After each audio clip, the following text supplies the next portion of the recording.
Propolis comes from plants, and it comes from places in plants that are vulnerable to bacteria, to fungi, to viruses, and these are things like young leaves, buds, wounds on the plants.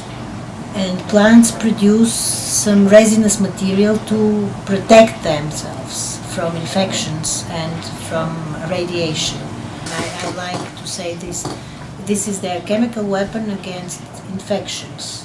What is fascinating is the fact that bees have found a perfect way to protect their family, their colony, from infections by using something that nature has already produced.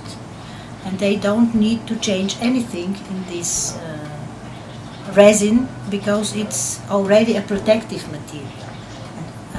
What is also very much fascinating is that in different locations, in different ecosystems, bees have found always a material that can protect them from these infections. And this is a type of preliminary screening for us humans, and if we follow this screening of bees, we can always and have always found bioactive substances.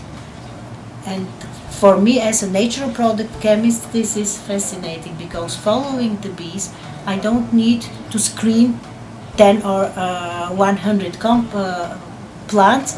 I know where I can find the biologically active compounds and can, if they are present in propolis,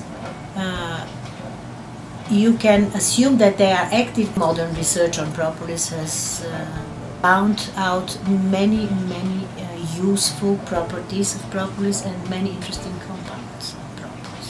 Among them is the stimulating of the immune system, which is very important. And it has also activity against stomach ulcer. And it has a stimulative effect on tissue regeneration. And of course there are many experiments with cancer cell lines proving selective activity against the malignant cells. And what are your thoughts about HDI's Propolis? I think that it's a real success to make propolis water soluble. And I believe that in this way we could expect that it is much more bioavailable. This was always a problem concerning the solubility of propolis in water, and this is a good way to solve this problem. Very, very promising.